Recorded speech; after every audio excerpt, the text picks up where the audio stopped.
Hello दोस्तों, नमस्कार। आज हम आपके सामने कहानी लेके आए हैं। पति और पत्नी होता है जोरू का गुलाम। एक बार की बात है, राजा अकबर और बीरबल का दरबार में बैठे हुए कुछ अहम मामलों पर चर्चा कर रहे थे। तभी बीरबल ने अकबर से कहा, मुझे लगता है कि ज़्यादातर पुरुष जोरू के गुलाम होते हैं और अपनी पत्नियों से डरा करते रहते हैं। बीरबल की यह बात राजा को बिल्कुल ही पसंद न आई। उन्होंने इस बात का विरोध किया। इस पर बीरबल भी अपनी बात मनवाने पर अड़ गए। उन्होंने राजा से कहा कि वो अपनी बात का सिद्ध करके सकते हैं, मगर इसके लिए राजा को प्रजा के बीच एक आदेश जारी करवाना होगा। वह आदेश यह था कि जिस पुरुष के अपनी पत्नी से डरने की बात सामने आएगी तो उसे दरबार में एक मुर्गी जमा करवानी होगी। राजा बीरबल इस बात पर तैयार हो गए।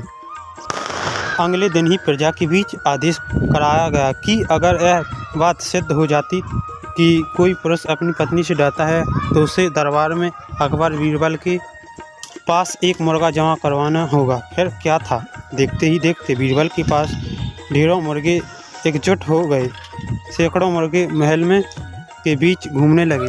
अब बीरबल राजा के पास पहुंचे और बोले, महाराजा, महल में इतने मुर्गे एकजुट हो गए हैं कि आप एक मुर्गा खाना खोल सकते हो, इसलिए अब आप इस आदेश को वापसी ले सकते हो। मगर महाराजा के इस बात को गंभीरता नहीं लिया और महल में मुर्गों की संख्या धीरे धीरे भी ज़्यादा बढ़ने लगी। इतने अधिक मुर्गों के महल में जमा हो जाने के बाद भी राजा अकबर बीरबल की बात से सहमत नहीं हुए। तो बीरबल ने अपनी बात सिद्ध करने के लिए एक नया उपाय निकाला। एक दिन बीरबल राजा के पास गए और बीरबल, महाराज, मैंने सुना कि पड़ोस राज्य में एक बहुत खूबसूरत राजकुमारी रहती है। हाँ, अगर आप चाहते हो तो क्या मैं आपका रिश्ता वहाँ पक्का करवा दूँ? यह सुनते ही राजा चौंक उठे और बोले, बीरबल, तुम एक कैसी बात कर रहे हो? महल में पहले से ही 2 महारानियाँ मौजूद हैं। अगर उन्हें इस बात की भनक भी लगी तो मेरे खैर नहीं होगा। यह सुनकर बीरबल ने तबका से जवाब दिया, चलिए राजा, फिर आप तो मेरे पास 2 मुर्गियाँ जमा कर दीजिए।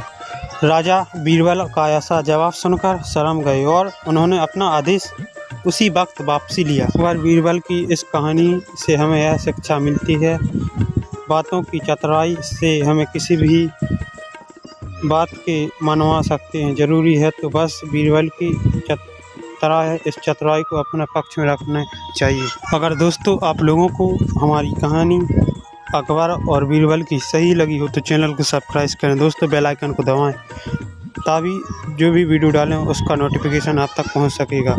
मिलते हैं अगली वीडियो में, तब तक के लिए जय हिंद, जय भारत।